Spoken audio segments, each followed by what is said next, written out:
welcome. You're watching NewsX podcast. I am Arzu Seth, and today we are on a very special event, that is Legally Speaking, and joins us a very special guest who is PP Chaudhary, senior advocate and also a BJP leader and a Lok Sabha member. Sir, thank you so much for talking to us. Thank Sir, you. today we are discussing about the 75 year of constitution adoption. How did you see it? Thank you very much for calling on NewsX. This 75th year of the Constitution adoption. It is one of the wonderful event, and I can tell you because if you go the Constitution making and thereafter also, we see a lot of changes. We also saw the murder of the Constitution during emergency. We saw the various amendment in the Constitution for last 10 years for the benefit of the socially backward classes. And we also see how at a one point of time the committed judiciary was there and how the pressure on the judiciary was there. Even to some extent, the judiciary withstand the tide of this pressure during emergency.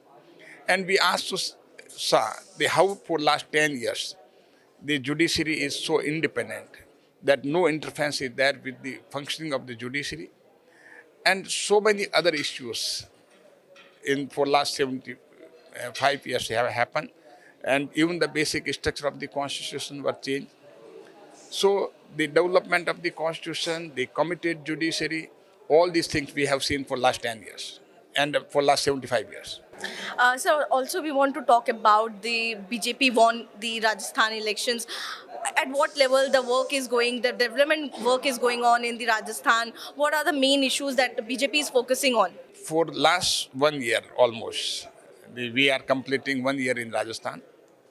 The BJP has, under the chief ministership of Mr. Bhajan Lal and overall guidance of Honorable Prime Minister Narendra Modi ji, the BJP government in Rajasthan is doing very well.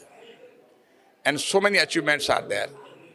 Recently you have this investment summit. That is a great interest is shown by the various people across the globe, and even India. The lot of investment, around 35 lakh crore, the agreements were signed. And apart from this, basically the centrally sponsored scheme as well as state sponsored schemes, they have reached to the people. And overall, right from infrastructure to the social justice scheme, the people are happy, and the BJP is progressing like anything. And to my mind, it is unprecedented progress for last 1 year. So, sir, there has been a lot of reaction regarding the one nation, one election. And yesterday only, there was that the union cabinet has passed it, and it is also expected that it will be presented in this winter session. So, the entire opposition is against the one nation, one election. One thing that the BJP wants to convey to the opposition regarding one nation, one election. This up to 1967, there was a simultaneous election of parliament and state legislature. But after that, on account of the certain provision in the Constitution, on account of the dissolution, on account of the action taken by the central government at that time, the cycle was disturbed. And especially I can say that number of times the state legislature were dissolved during the Congress regime. Then on account of the disturbance of the cycle, we see the whole year, the sometime election of particular state, and on account of this, neither the centrally sponsored scheme nor the state sponsored scheme, which are meant for the backward classes and social justice scheme, those are not reaching, and implementation, the hindrance is created in the implementation. And lot of expenditure for conducting the different election. For almost for 5 years, every time we are busy in elections. And we are busy in Achar Sanhita code of conduct. At that time, no work can be done. So out of 5 years, if in one tenure, to my mind, only we can work for 2 years. So this is a great loss. If you count this, then this you count in you can't count in terms of money. But so far, the election expenses are concerned. It will also reduce if the simultaneous election, this state legislature and parliament elections are together. So method can be devised in the constitution. And even the parliamentary standing committee, headed by one Congress member of parliament at that time, I was also member of the parliamentary standing committee for one nation, one election. The recommendation was given after hearing large number of the political parties, various stakeholders, that there must be a simultaneous election for state legislature and the Lok Sabha.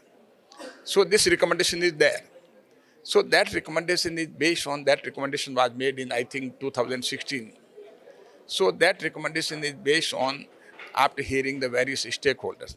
The central government under the Prime Minister Narendra Modi ji, it is the right step to have a one nation, one election. And I think there is a difference between this opposition, Congress, and the BJP, and the leadership of the Prime Minister Modi, that they think but never implement it. But you are seeing for last 10 years, whatever the right for the nation, that is being implemented quickly and immediately, without any hesitation and without any hindrances. As you mentioned, they also wanted to bring it, but they haven't. But now they're calling it unconstitutional.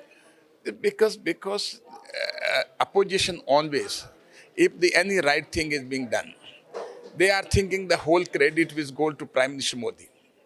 That is one of their fear. Otherwise, what is the problem? When their own chairman was at that particular point of our time, he was from Congress, he made the recommendation.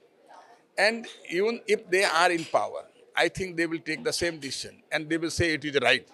But since it is being taken, this initiative is taken by the Prime Minister Modi ji. So that creating a problem that this every right step which are being taken by the Pradhan Mantri Modi ji, the hindrance is being created by the Congress and the India alliance. Because only on account that he will take credit of all these right decisions. So I think there is no problem for it. All parties will be benefited, especially not parties, but nation will be benefited and development will be faster.